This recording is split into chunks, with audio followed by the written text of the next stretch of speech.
Hey, hi, hello friends, welcome back to another video. Today I'll be sharing with you my hair transformation. So how I went from black, which is the color of my roots, to blonde, silver, gray, purple, and now to this beautiful shade of blue. Let's get started. Alright, so this is not the first time that I have bleached my hair, but it is the first time that I started, dyeing it from the roots to the ends. It was a very intense transformation. My hair was down to my waist at this point, or at that point, over a year ago. It's March 2020 now, but I first started dyeing it January of 2019. And the first thing that you're going to need is a good bleach. So what I first used is this one. I don't know the brand of this because I can't really make it out, but I've used this bleach and I really enjoy this one. A lot of people like to use the L'Oreal Quick Blue, which I ended up using this towards the end of my hair dyeing process, but I didn't really like that one because it was a lot more damaging for the hair. But to each his own, like, you guys can choose whatever bleach you feel is best. But I would say cream developer is important to pick out. I really enjoyed the Schwarzkopf cream developers, and I picked up a 20 volume and a 30 volume. So I used the 30 volume for the bleaching of the hair and I used the 20 volume for the toner. So I had picked up the Wella toner at first. This is the shade in T18. I don't really need this anymore. I have a new bottle if anybody wants one. But the mistake that I made was getting a toner and toning my hair when it hasn't even reached the desired level for that toner to be able to process on the hair. So I know that can be a little bit confusing to understand for people who haven't dyed their hair before, but Wella has, or in general, there's color charts. So I can post one here, but this color chart pretty much shows you what level your hair has to be at for that specific toner to work and be that shade of like that color in your hair.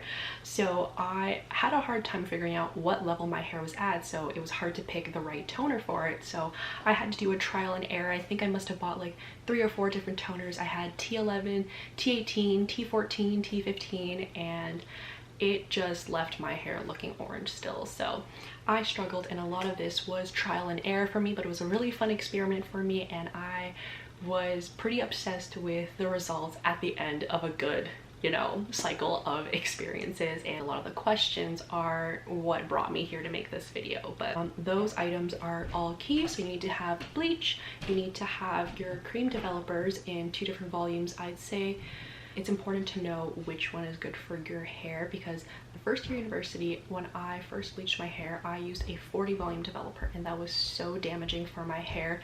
My hair became noodly and it just fell right out of my hair. It was just not a good idea. So I would say 30 volume developer is good for bleaching the entire head, and then getting a lower volume developer like a 20 for your toner would be best.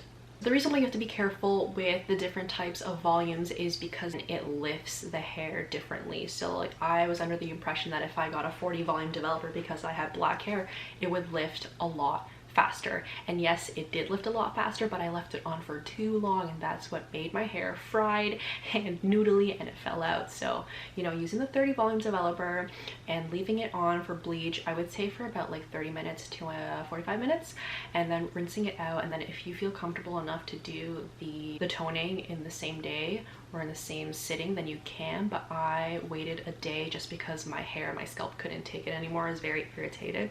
But I would do the toner on with the 20 volume developer for about like 30 minutes or less. It really depends on like looking at the hair itself and seeing how much it processes. With that, I also purchased the Joico purple shampoo and conditioner. I will try to insert pictures of them here or leave them in the description below.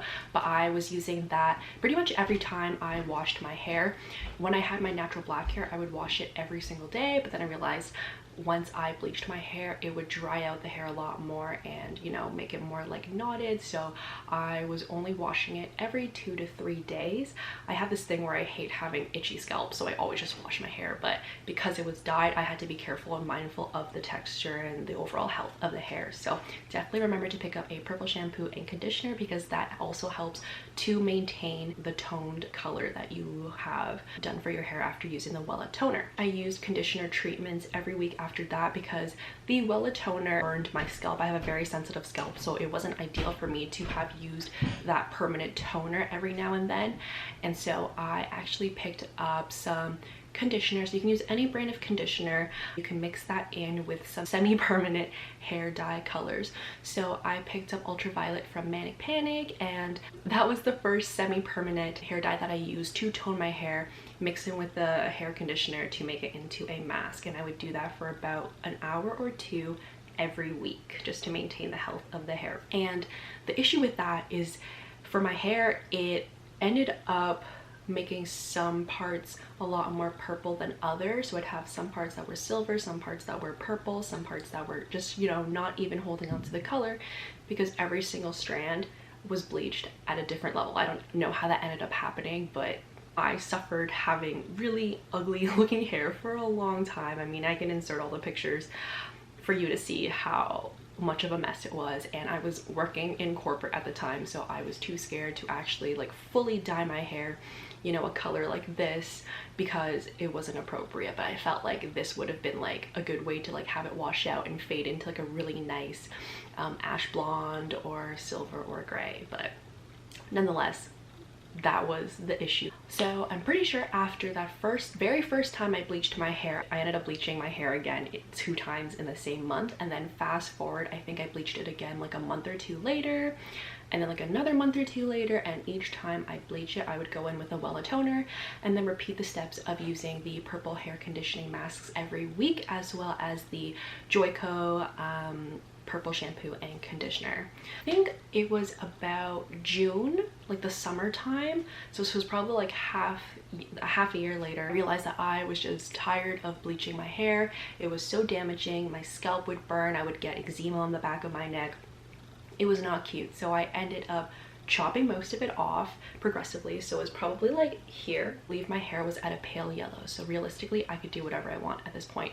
So I figured, you know, I don't want to bleach it again, and the hair conditioning mask with a semi-permanent dye mixed with a conditioner wasn't really working out for me because it was just not dispersing the product evenly. So I ended up going back to the beauty store and I picked up the Kiss Tintation. This is what I use. You can get it at any beauty store.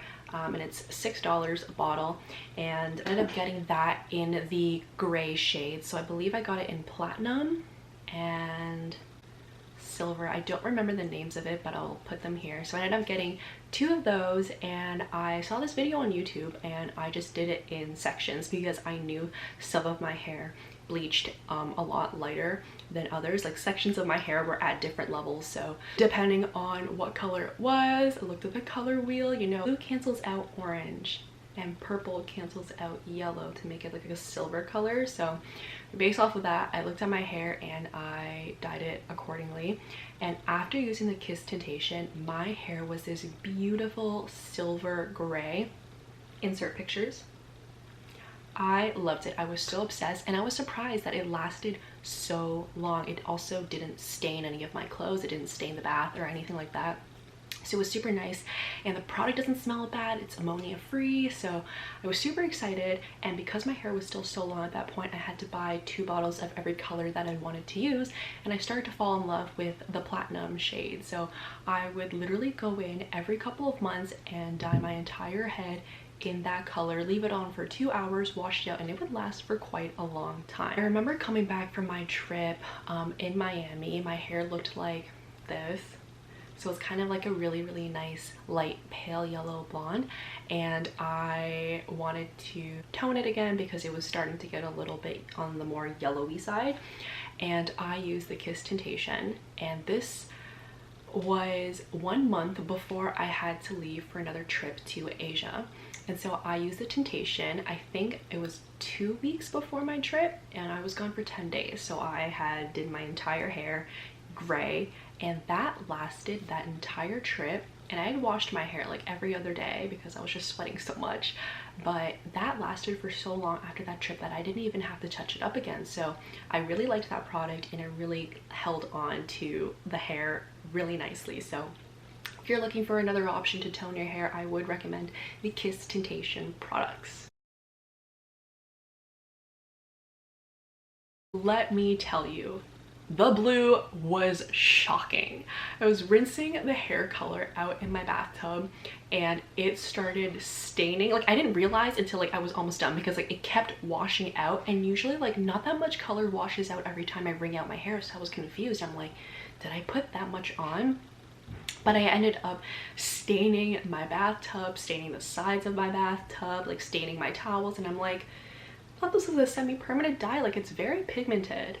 So I had to clean out my tub with acetone, but this like hair color, like it's super vibrant right now, but I know like in a week or two's time, after I give it a couple more washes, like it'll definitely fade into like a lighter shade of blue, which like I'm a little bit scared of because I don't know how that's going to look. But this is pretty much the end of it, and I'll be dyeing it back to black or just letting it grow out. So thank you so much for watching today's video. I hope you learned a little bit more about my hair transformation and take some of these tips away if you would like to bleach and do your own hair by yourself at home. If you have any questions, please feel free to let me know in the comments below, or you can reach out to me via Instagram. All my social media handles will be linked down below. Thank you again for watching. Please don't forget to like and subscribe, and I will see you in the next one. Also, happy quarantining. I hope everyone is safe and practicing social distancing and picking up new hobbies and skills during this time.